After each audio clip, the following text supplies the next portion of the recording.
या सर्व जगाला बंधुत्वाची शिकवण देणारे स्वामी विवेकानंद व स्वराज्याची स्थापना होण्यापाठीमागे ज्यांचा खरा वाटा आहे, ज्यांच्या शिकवणीतून, ज्यांच्या जाणीवेतून, ज्यांच्या संस्कारातून हे स्वराज्य निर्माण झालं, त्या राष्ट्रमाता राजमाता जिजाऊ माँसाहेब या दोन्ही थोर व्यक्तींना मी सर्वप्रथम वंदन करतो, त्यांच्या चरणी मी नतमस्तक होतो.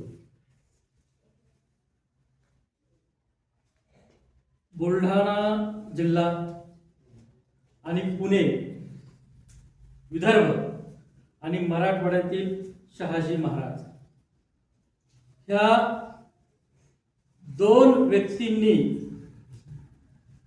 ज्यावेळेस पुण्यासारख्या ठिकाणी, आजचं पुणे वेगळं आणि ज्या काळामध्ये स्वराज्य निर्माण करायचं होतं त्या काळातील पुणे वेगळं, आणि अशा ठिकाणी मग ज्यावेळेस शहाजी महाराज राष्ट्रमाता जिजाऊ माँसाहेबांना पुण्यामध्ये जाण्याची परवानगी देतात आणि पुण्यामध्ये गेल्यानंतर भयाभकास उद्ध्वस्त झालेलं हे पुणे, अशा ठिकाणी या राजमाता तिथे राहू लागल्या. कुठली शेती नाही, वस्ती नाही, वाडी नाही, काही नाही, सर्व बेचिराग झालेलं. आणि मग तिथे वास्तव्य करत असताना हळूहळू राष्ट्रमाता जिजामातांनी रयतेला आव्हान केलं, या इथे आपण वस्ती निर्माण करूया, आपण इथे राहूया. त्यावेळेस रयतेमधून एक आवाज आला. रयतेमधून माँसाहेबांना प्रतिप्रश्न करण्यात आला की इथे आपण कसे राहणार, ही जागा आमच्यासाठी शुभ नाही. आणि मग त्या मातीच्या पोटामध्ये जी पहार खुपसलेली होती आणि त्या पहारीवरती एक माळ आणि पुटके मणी वगैरे काय असा प्रकार तो तिला लावलेला होता. आणि मग त्या रयतेने माँसाहेबांना प्रश्न केला की ही जागा, ही पहार सांगते की ही जागा आमच्यासाठी अशुभ आहे, इथे जर आम्ही राहायला लागू तर आमचा पुढे वंश सुद्धा राहणार नाही, आम्ही निर्वंश होऊ. अशा पद्धतीनं माँसाहेबांना रयतेने प्रश्न केला. त्यावेळेस माँसाहेब 2 पावलं पुढे चालल्या आणि कडाकल्या आणि ती पहार घेतली, फेकून दिली आणि सांगितलं, मी इथे राहायला तयार आहे, मी राहणार. आणि मग माँसाहेब तिथे हळूहळू राहू लागल्या. मग रयतेने परत प्रतिप्रश्न केला. माँसाहेबांनी परत आव्हान केलं, या इथे राहा. मग त्यांनी सांगितलं की आम्ही कुणाच्या भरोश्यावर राहायचं. रयतेने प्रश्न केला, कोण आहे आमचा वाली. त्यावरती माँसाहेब म्हटल्या की माझा शिवराय हा तुमचा वाली आहे, तो तुमचा रक्षक करता आहे, तुम्ही त्याच्या छत्र छायेखाली तुम्ही राहा. भलेही मी निर्वंश झाले तरी चालेल, परंतु तुम्ही सर्व जनता सुखी झाली पाहिजे, रयत सुखी झाली पाहिजे. ठीक आहे. मग माँसाहेबांचं ते आव्हान रयतेने स्वीकारलं. परंतु रयतेमधून परत प्रतिप्रश्न निर्माण झाला की आम्ही इथे काय खायचं आणि काय प्यायचंय, कारण कुठेही काही थांगता नव्हता, सर्वत्र दुष्काळ होता. मग माँसाहेबांनी त्या काळामध्ये शेतकऱ्यांसाठी सर्वात पहिली सहकारी संस्था निर्माण केली आणि त्या सहकारी संस्थेचं नाव होतं स्वराज्य. आणि त्या स्वराज्य सहकारी संस्थेच्या माध्यमातून माँसाहेबांनी शेतकऱ्यांना शेतीसाठी लागणारे सर्व अवजारे, बी बियाणे, पेरणीसाठी आवश्यक त्या सर्व गोष्टी, बैलजोड्या दिल्या. मग हळूहळू वस्ती तयार झाली, शेतकरी शेती करू लागली, पिके बहरत गेली, शेती फुलली, ज्वारीला किंवा असे कणस भरून सर्वत्र हिरवगार तयार झालं वातावरण. आणि मग काही दिवसांनी परत शेतकरी त्रासामध्ये पडला. तसाच तो शेतकरी धावत धावत माँसाहेबांकडे आला. माँसाहेब, शेती पेरली, पिकही आली, पिकं कणसाने लरबडून गेली, परंतु हे जे काही जंगली प्राणी आहेत, जनावरं आहेत, हे जनावरं पिकं उद्ध्वस्त करत आहेत. त्याच वेळेस मासाहेबांच्या एक विचार पेटला की हे अगदी बरोबर आहे, पिकं वाचली तर शेतकरी वाचतील आणि शेतकरी वाचली तरच ही वस्ती टिकेल, रयत सुखी राहील. आणि म्हणून दुसऱ्याच दिवशी मासाहेबांनी एक दवंडी पिटवली. आजूबाजूचे जेवढे गावं वाड्या वस्त्या होत्या त्यामध्ये एक दवंडी पिटवल्या गेली की जो कोणी या जनावरांना पकडून आणेल, जे जनावर पिकं उद्ध्वस्त करतात, नष्ट करतात, त्या जनावरांना जो कोणी पकडून आणेल त्याला काय दिलं जाईल? सोन्याचं कड दिलं जाईल.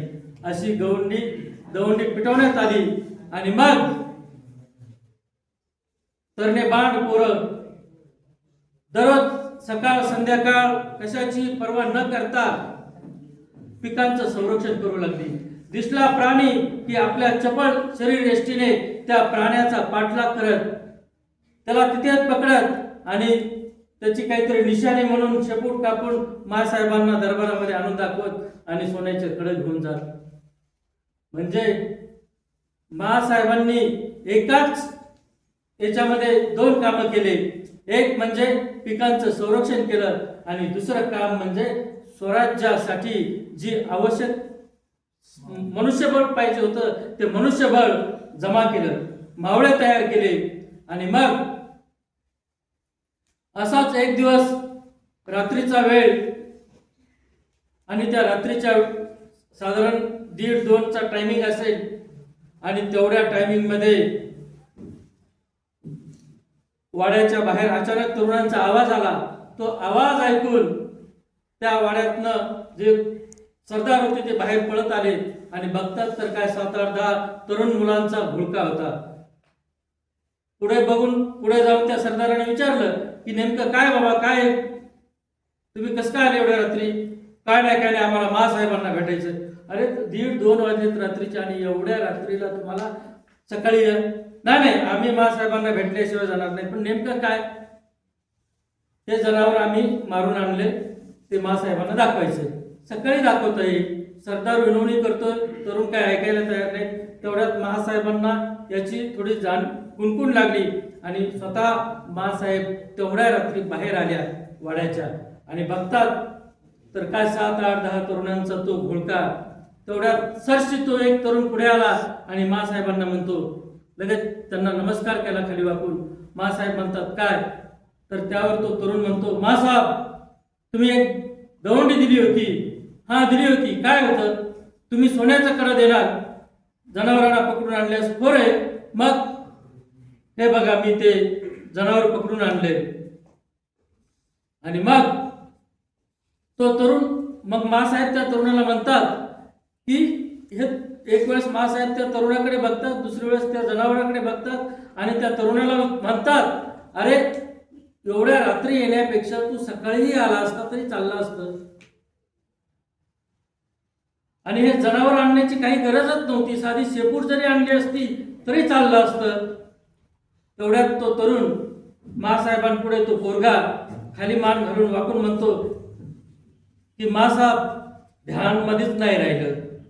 काय म्हणतो तो? म्हणजे एवढ्या उत्साहाच्या भरामध्ये की त्या जनावरालाच उचलून आणलं. तर मासाहेब म्हणतात तेवढं जनावर उचलून आणण्याची गरज नव्हती, साधी शेपूट आणली असती तरी चाललं असतं. तर तो तरुण म्हणतो की ध्यानातच नाही राहिलं, सगळंच घेऊन आलो. आणि मग मासाहेब म्हणतात एवढ्या रात्री येण्याच्या ऐवजी तू जर सकाळी आला असता तर आम्ही तुला सोन्याचं कडं दिलं नसतं का रे? हे शब्द ऐकताच त्या पोराच्या, त्या तरुण पोराच्या, तारण्या बाळ पोराच्या दोन्ही डोळ्यामधनं पाण्याच्या धारा वाहू लागतात. त्याला हंबरडा फुटतो आणि तो म्हणतो, मासाहेब आम्ही फक्त सोन्याच्या कड्यासाठी आलो नाही, तर आम्ही तुमच्या कौतुकाची थाप आमच्या पाठीवर पडावी म्हणून तुम्हाला भेटायला हे जनावर घेऊन आलो. तेवढ्यातच मग मासाहेब पुढे सरतात आणि त्या तरुणाला, त्या पोराला जवळ घेतात आणि विचारतात, तुझं नाव काय? काय त्याचं नाव? काय नाव असेल त्याचं? ताना. मग तो पुढे येऊन म्हणतो, म्या तानाजी माणूस आहे.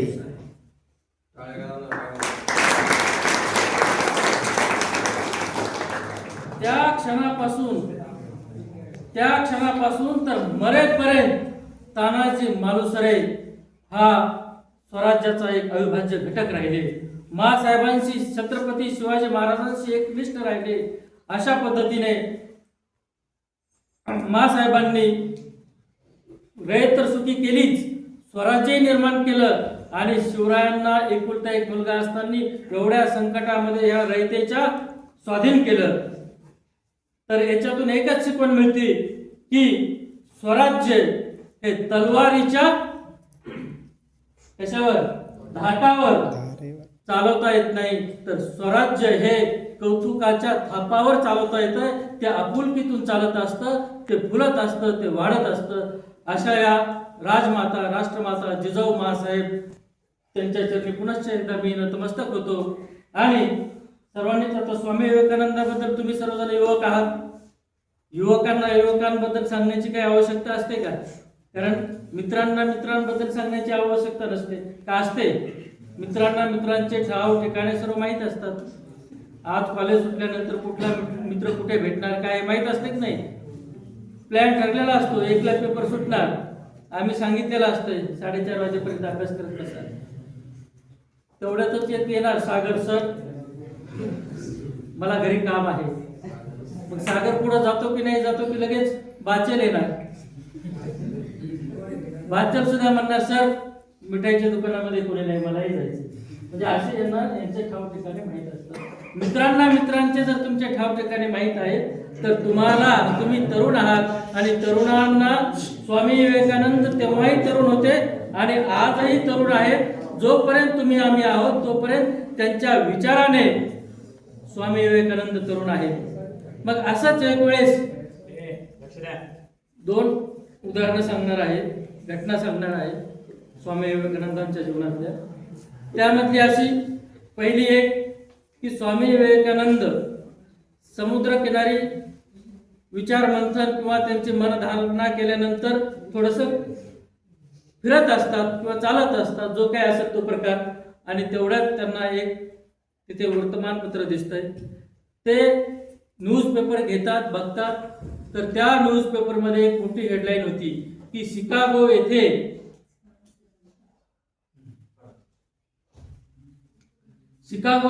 सर्व धर्म परिषदेचं आयोजन केलेलं आहे आणि जगातील सर्व देशातील तरुणांना किंवा तेथील प्रतिनिधींना येण्यासाठी आमंत्रित आहे.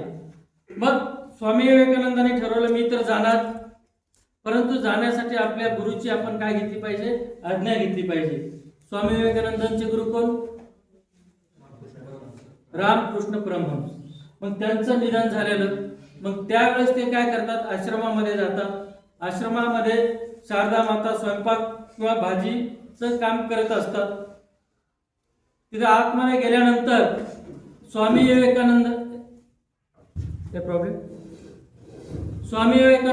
शारदा मातेला प्रश्न करतात की मी या परिषदेला जाऊ शकतो का, तुमची म्हणजे आज्ञा आहे का, परवानगी आहे का? त्यावरती शारदा माता म्हणतात, काहीच प्रश्न म्हणजे उत्तर देत नाही, फक्त त्यांच्या हातामध्ये भाजी काटण्याची जी चाकू असतो तो चाकू त्या असा फेकून देतात. फेकून दिल्याच्या नंतर थोडं थांबतात आणि थांबल्याच्या नंतर काही क्षणानंतर त्या परत स्वामी विवेकानंदांना म्हणतात तो चाकू मला वापस दे. मग स्वामी विवेकानंद शारदा मातेला चाकू देतात. चाकू दिल्याच्या नंतर मग शारदा माता स्वामी विवेकानंदांना म्हणतात की तू या विश्व परिषदेला जाऊ शकतो.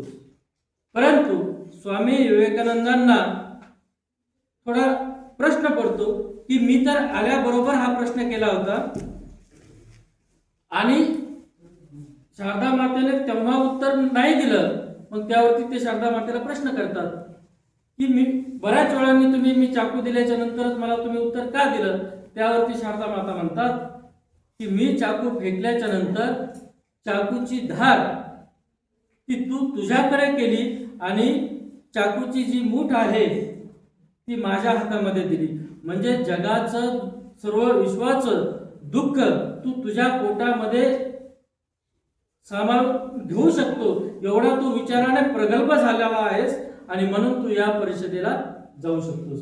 अशा पद्धतीनं इतरांचं दुःख सुख संकट आव्हानं जेव्हा हा तरुण स्वतःमध्ये पचवून घेण्याची त्याच्यामध्ये शक्ती आहे, निश्चितच तो विश्व परिषदेला जाऊन सुद्धा आपल्या भारताचं नाव लौकिक करू शकतो आणि मग शारदा मातेने परमिशन दिलेली आहे. अशा या स्वामी विवेकानंदांना सुद्धा पुनश्च एकदा मी अभिवादन करतो आणि माझे 2 शब्द इथेच संपवतो.